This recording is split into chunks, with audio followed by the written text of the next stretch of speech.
The problem started when he left the entire weekend and came back Monday morning when he's supposed to go to work.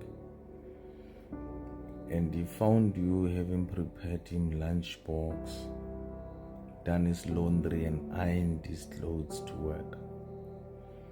The problem started, my sister, when he cheated on you and you caught him. Instead of him apologizing, he lashed out on you and you had to apologize for the fact that he cheated on you. The problem started when, my sister, you took your time, traveled all the way from where you stay to go and visit him, and then you get there, he leaves you and go and visits or go spend time with his friends, drinking booze. Yet you traveled all the way for him. You were left watching TV. You even felt like you could just leave and go back home or go back where you come from. But you didn't go, you stayed because you hoped that he will change for the better. And he never changed. And that's when he realized this one is desperate. That one would not no matter what I do. My sister, you need to take a bold step. You need to do a self-introspection. You need to set your priorities right. You need to know what is it that you want in life. Mana, it cannot be that you give and give and give love and you get nothing in return. For how long are you going to keep pouring from an empty cup? For how long are you going to keep on giving love that you're not getting in return?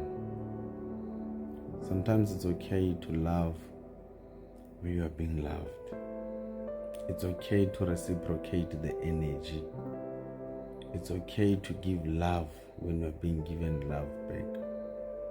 To keep on giving love and getting nothing in return, it's not on. Many of you are still stuck in those kind of relationships.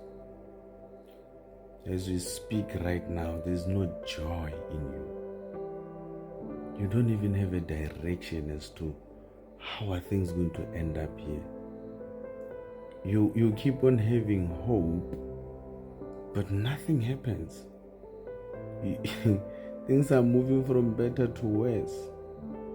Sometimes it is the fact that you guys have neglected God. And of course, you would feel like sometimes ubragota akazigenzi umjolo. Ubragoti yazini ucima light waze wavala ningubo. There's no verse in the Bible yawufereya. And therefore, for a marriage to come, someone affaire someone. Honne le mjolo ratanwe, honne le relationship, and then eventually a marriage emerges. But because the foundation of the relationship never involved God from the onset, in many cases or in many instances, such relationships fail. However, I'm not on the foundation per se.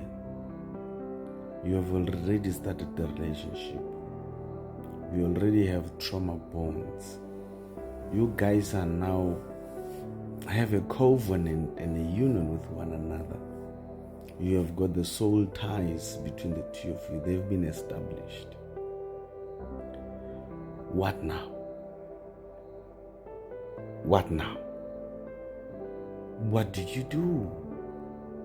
when you love him this much, but all he does is he hurts you. He keeps on hurting you time and again. Isn't it better that you just feel that pain only once of losing him, and bear with the pain and let the pain deal with you? For when the pain is done dealing with you, the pain will eventually leave you, and you will look back and say, I never thought I could heal from this pain.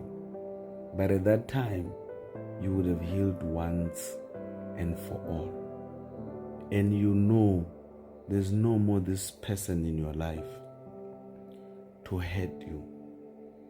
There's no more this person in your life to keep bringing you problems, to torment your peace. Guys, peace is very much expensive. Peace is something that many are really even now crying for with lots of money, and they can't have it. For you can never buy peace. It's high time that you sit with yourself. It's high time, my sister, you go into the mirror and do a self-introspection. Ask yourself, is this the relationship I had envisioned? Is this the kind of life that I want to live for the rest of my life? Is this person worth keeping in my life? Sometimes I feel like you guys are with other people's soulmates, and your soulmate is with someone else elsewhere, and you are busy holding on false hope instead of letting go so that you can meet your soulmate sooner.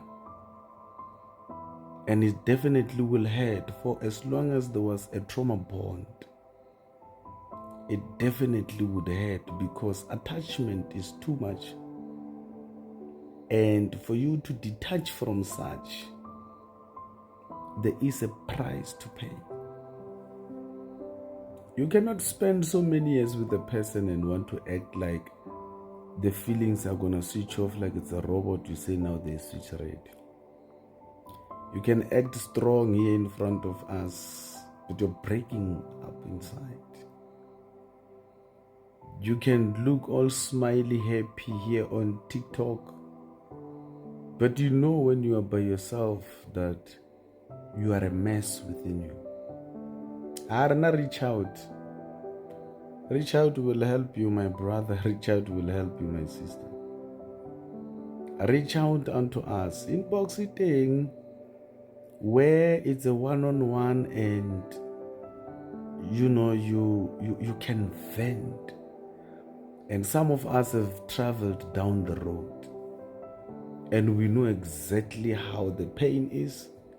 We know exactly the mechanisms and techniques on how to defeat it. You know, when you're content with yourself, when you know your self-worth, no one can break you. I don't care what kind of a person, status, quo, the level of education or position, you remain unshaken because you know who you are. Moreover, when you have got God in your life, when you have the Lord Jesus Christ in your life, there you are the boss. You are content with everything. Nothing can shake you. So I want you to take this time, my sister, to sit down with yourself. You can look yourself in the mirror and ask yourself this question. Is this a relationship worth being in? Is this a relationship worth investing into? If the answer is no, start now to work on the process of moving on. You do not want to regret 10 years later that you should have left 10 years back, when it is now a little more too late for you to leave. God bless you and good night.